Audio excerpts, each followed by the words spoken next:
Auditor-General has revealed irregular compensation of Nairobi County employees and suspected payments to ghost worker accounts, with some duplicate accounts receiving payments.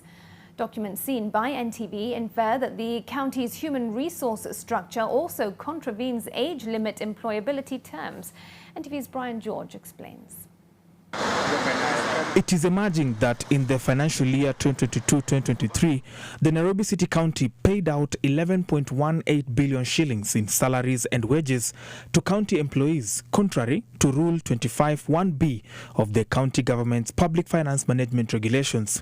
The 2015 regulation requires that the expenditure set should not exceed 35% of the county government's total revenue.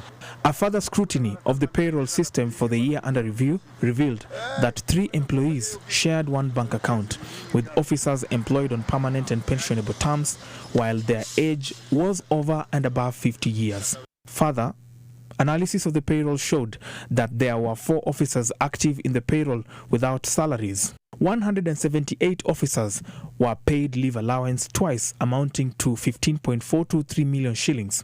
Analysis of the payroll earnings revealed that 26 officers on monthly gross pay were also paid other allowances totaling to 17.584 million shillings. The allowances included basic pay, rental, house supplementation, and service gratuity.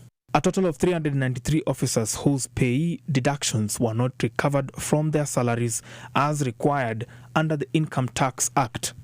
The employees were not defined under the category of people with disabilities. Hence, the officers earned a total of 52.580 million shillings, from which no taxes were recovered. Review of the payroll records revealed that only 167 employees out of 13,354 were categorized as persons with disabilities.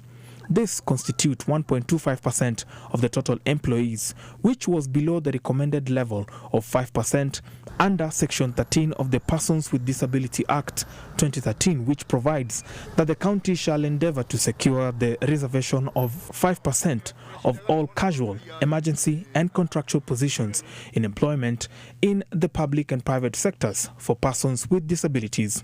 In a response to NTV, the County Chief Executive for Finance, Charles Kerich, said the county attributes the untraced salaries to 3 months' payment for staff returned from the Nairobi Metropolitan Services (NMS) at the end of its tenure in October 2022. City Hall declined to absorb 1,700 staff hired by NMS. This is as per the Nairobi City County Assembly resolution, which adopted the report of the Sectoral Committee on Labour and Social Welfare on the inquiry regarding the absorption of inspectorate officers employed by the now defunct Nairobi Metropolitan Services (NMS). For the ones whose contracts expired, the county advertised the positions as per county-approved establishment, and majority have now been appointed by the County Public Service Board on probationary terms of service. Finally, despite statutory deductions like NSSF, NHIF, and payee worth 1.7 billion shillings having been done, the Auditor-General report shows there is no evidence of these deductions being remitted.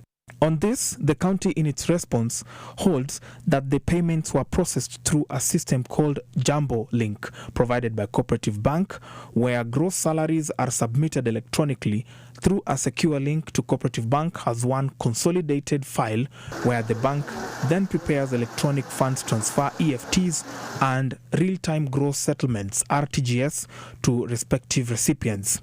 Brian George, Otieno, NTV, Nairobi. And the Kenyan